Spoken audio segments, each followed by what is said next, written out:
পাকিস্তানকে আটকাতে কি এবার আমাদের এই পেসারদের উপরই নির্ভরশীল থাকতে হবে? ডেফিনেটলি, কারণ হলো ওরা অনেক ম্যাচ জিতিয়েছে এবং সবচেয়ে বড় কথা হলো এই দুইজন খুব ভালো ফর্মে আছে। আর সবচেয়ে বড় অ্যাডভান্টেজ হলো আমাদের বাংলাদেশে আপনি এশিয়াতে যত উইকেট আছে মোস্তাফিজের জন্য, মোস্তাফিজকে খেলা সো ডিফিকাল্ট, মানে সো ডিফিকাল্ট, ভেরি ডিফিকাল্ট। তো একটু পার্সোনাল কোয়েশ্চেন, আপনি নিজেও একজন পেসার, তো আপনি বেশ ভালো পারফর্ম করার পরেও হচ্ছে দল থেকে বাদ পড়েছিলেন, আপনার কি মনে হয় আপনার সাথে ইনজাস্টিস হয়েছিল?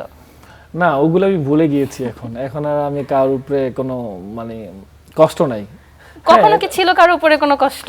কষ্ট অনেকের উপরে ছিল, বাট সবচেয়ে বড় কথা কি, আমি যতদিন খেলেছি আলহামদুলিল্লাহ, মানে নর্মালি একটা কথা বলে না যে বাঘের মতো মানুষ খেলে, ওরকম ফাস্ট বোলার ছিলাম, খেলেছি যতদিন আমি। তো আমি কাউকে বলবো না যে এর জন্য আমি টিম থেকে বাদ পড়ছি বা এর জন্য আমার টিম থেকে বাদ পড়ছি। আমার নিজের একটা আপনার দোষ ছিল হয়তো, বা আমি হয়তো এরকম হার্ড ওয়ার্ক করতে পারি নাই। আমি সবসময় নিজেকেই বলি যে আমার কেরিয়ার যদি মানে নষ্ট হয়ে থাকে সেটা আমার জন্য, কারণ আমি হয়তো বা এরকম সিরিয়াস ছিলাম না। এটাই। দল থেকে বাদ পড়ার পর আসলে কোনো পরিচালক বা নির্বাচক আপনার সাথে যোগাযোগ করেছিল কিনা, কমিউনিকেশন রেখেছিল কিনা? না না না, এই জায়গাটা তারা খুব মানে স্বার্থপর এই জায়গাতে অনেক। কারণ আমি সবচেয়ে বড় কথা, আমি ক্রিকেটের অনেক বাইরে থাকি। যখন ক্রিকেট খেলি তখন সবার সাথে আমার আন্ডারস্ট্যান্ডিং খুব ভালো থাকে, বাট যখন খেলা থাকে না তখন আমি আমার লাইফটা নিয়ে আমি আলাদা থাকি।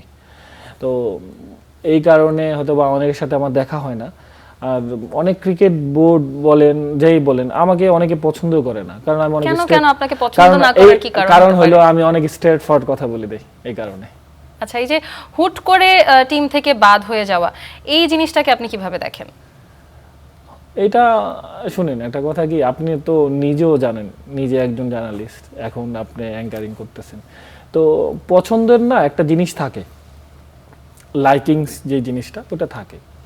আর আমাদের ক্রিকেটে এখন হয়ে গেছে আপনার লাইকিংস থেকে বড় জিনিস রাজনীতি।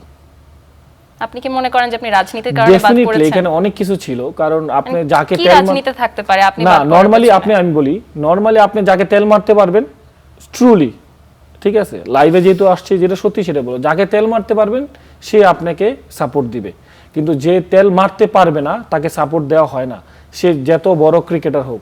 সাকিবের ক্ষেত্রে different case, different, Shakib different, কারণ সাকিব এমন একটা লেভেলে চলে গেছে, এখন ও তেল মারলেও কি না মারলেও কি, এখন ওর অনেক কিছু আমরা দেখছি লাইফে, ঠিক আছে। ও যেরকম করছে, অন্য কোনো ক্রিকেটার যদি এরকম করতো তাহলে আমার মনে হয় যে 10 ইয়ার্স ব্যান থাকতো।